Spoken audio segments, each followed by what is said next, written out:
ঈদ মোবারক। আসসালামু আলাইকুম। আশা করি সবাই ভালো আছেন।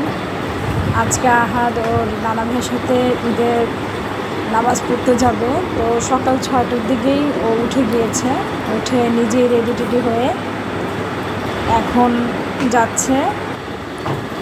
6:30টার দিকেই বের হয়ে যাবে। মাশাল্লাহ, দুই বাবাকে খুব সুন্দর লাগছে।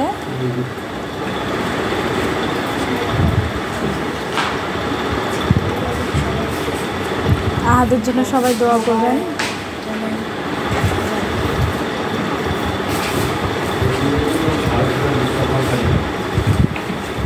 এই প্রথম ওর মাকে ছাড়া ঈদ উদযাপন করছে ও। আলহামদুলিল্লাহ, ওর দিনটা খুব ভালো যাচ্ছে। এগুলো হচ্ছে বড়ভাবেই রান্না করেছে, বিভিন্ন সেমাই। আসলে এক একজনের চয়েস এক এক ধরনের, তো সেই অনুসারে উনি সেমাইগুলো রান্না করেছে।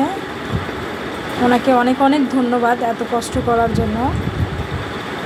কেউ বাদাম খাবে না, কেউ নারকেল খাবে না, বিভিন্ন আইটেমের আসলে এখানে বাটিতে রাখা, এক একজনের এক এক ধরনের।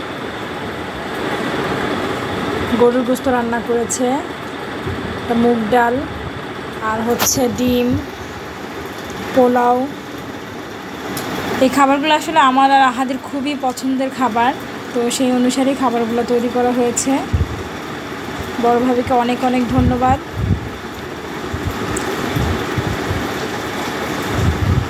আবারও সবাইকে ঈদ মোবারক।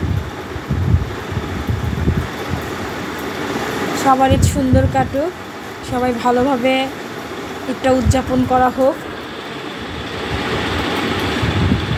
ঈদ মোবারক। আমার আম্মুর জন্য দোয়া করবেন। আল্লাহ হাফেজ।